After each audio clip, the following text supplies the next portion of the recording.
एक बार की बात है, एक गरीब लड़की रीना और उसकी माँ लक्ष्मी सड़क पर जा रहे थे। वह अपने गांव से काफ़ी दूर पहली बार इस शहर में आए थे।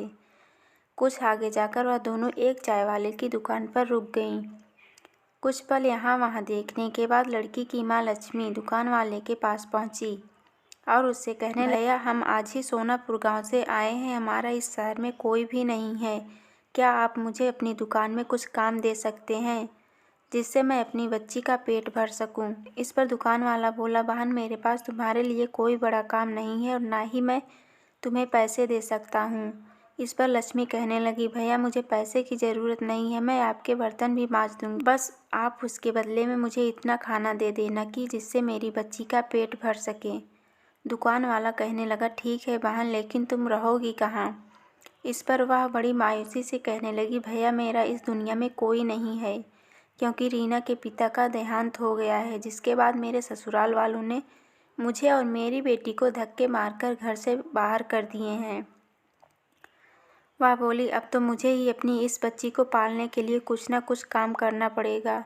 आपको मंजूर हो तो मैं इस दुकान में ही सो जाऊंगी। सुबह जब तक आप अपने घर से आएंगे तब तक मैं आपकी दुकान में झाड़ू पोछा और बर्तन साफ कर दूंगी।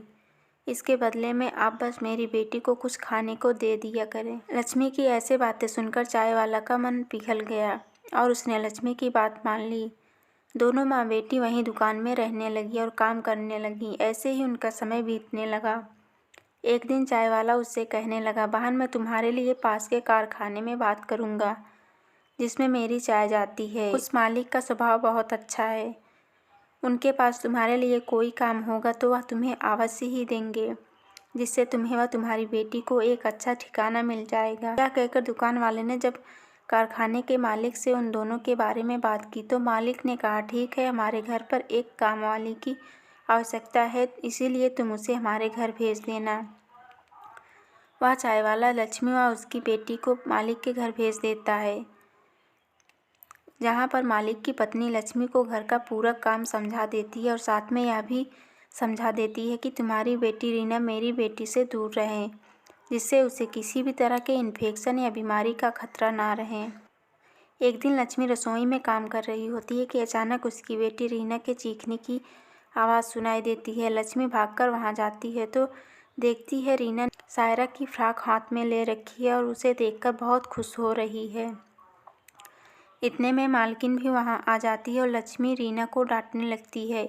वह कहती है, लक्ष्मी मैंने तुमसे कहा था ना सायरा की किसी भी चीज़ को हाथ मत लगाना और उससे दूर रखना। यह कहते हुए मालकिन सायरा की उस फ्रॉक को रीना को ही दे देती है और कहती है, अब इस फ्रॉक को तुम ही पहनना। यह कहते हुए गुस्से में वहाँ से चली जाती है। एक दिन मालकिन व लक्ष्मी पास के बाजार में सामान खरीदने साथ में जाती हैं और रीना व सायरा घर पर अकेली रह जाती हैं। वह दोनों अलग अलग खेल रही होती हैं कि अचानक सायरा को चक्कर आ जाता है और सायरा बेहोश हो जाती है।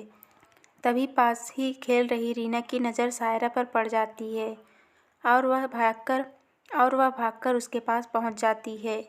रीना सायरा के ऊपर पानी की बूंदें डालती है जिससे उसे होश आ जाए, पर सायरा अपनी आंखें नहीं खोलती हैं। रीना घबराकर पड़ोस में जाकर सबको बताती हैं।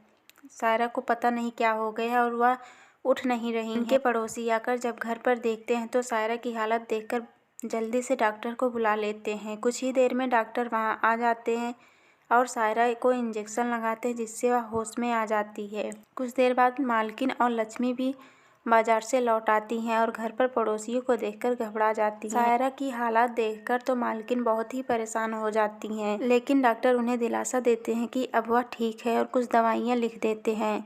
सायरा की मम्मी उसके पापा को भी फ़ोन करके बुला लेती है। डॉक्टर उन दोनों को समझाते हैं ब्लड प्रेशर लो हो जाने की वजह से सायरा को चक्कर आ गए थे और वह बेहोश हो गई थी।